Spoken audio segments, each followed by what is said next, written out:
નમસ્કાર મિત્રો, welcome back to my YouTube channel.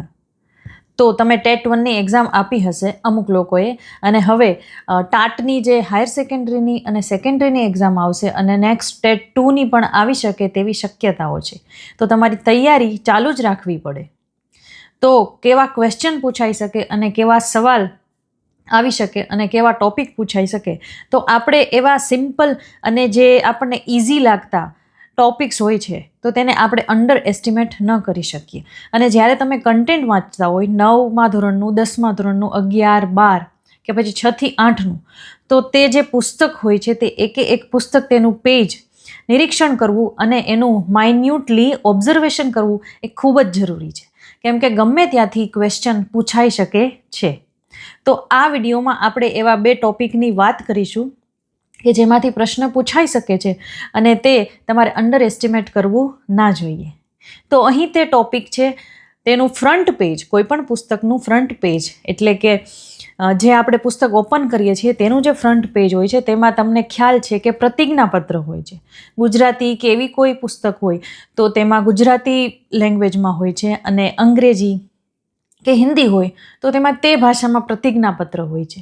તો તમને એવા ક્વેશ્ચન પૂછી શકે કે પ્રતિજ્ઞાપત્રની 3જી લીટી કઈ છે, કે પ્રતિજ્ઞાપત્રની 5મી લીટી કઈ છે. તો તમને આખું પ્રતિજ્ઞાપત્ર એઝ અ ટીચર તમને આવડવું જ જોઈએ, અને કઈ લીટી કેટલામી છે તો તમને એનો જવાબ પણ આપતા ઇઝી બને. તો પ્રતિજ્ઞાપત્રમાં તમે એક પ્રકારે તો હું કહું તો ગોખી જ નાખો, પ્રતિજ્ઞાપત્ર ગોખી નાખો. તો અહીં તમે સ્ક્રીન પર જોઈ શકો છો પ્રતિજ્ઞાપત્ર. ભારત મારો દેશ છે, બધા ભારતીયો મારા ભાઈ બહેન છે. હું મારા દેશને ચાહું છું અને તેના સમૃદ્ધ અને વૈવિધ્યપૂર્ણ વારસાનો મને ગર્વ છે. હું સદાય તેને લાયક બનવા પ્રયત્ન કરીશ.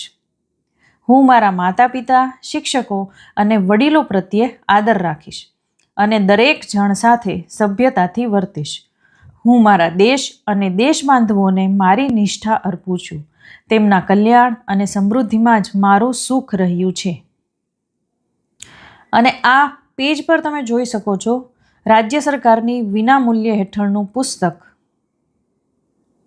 અને તેની નીચે જે સિમ્બોલ છે તેમાં લખેલું છે તમસો માં જ્યોતિર્ગમય. આ પણ તમારે યાદ રાખવું જોઈએ, તમસો માં જ્યોતિર્ગમય. અને તેને પ્રિન્ટ કરતી સંસ્થા છે, એટલે કે તેનું મેનેજમેન્ટ કરતી સંસ્થા છે ગુજરાત રાજ્ય શાળા પાઠ્યપુસ્તક મંડળ. તેનું ઇમારતનું એટલે કે તેના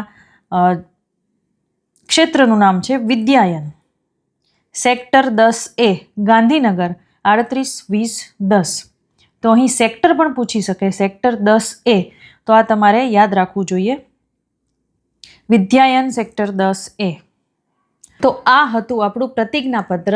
તે તમારે મોઢે કરી જ નાખવું જોઈએ, ગોખી નાખવું જોઈએ. સેકન્ડ ટોપિક છે મૂળભૂત ફરજો. તે પણ આ પેજ પછી તરત હોય છે. મૂળભૂત ફરજો લેવામાં આવી છે આપણા સંવિધાન એટલે કે બંધારણના કલમ નંબર 51K માંથી. એટલે જો પ્રશ્ન પૂછવામાં આવે કે મૂળભૂત ફરજો સંવિધાનના એટલે કે બંધારણની કઈ કલમમાંથી લેવામાં આવી છે, તો તમારો જવાબ આવશે કલમ નંબર 51K. 51K.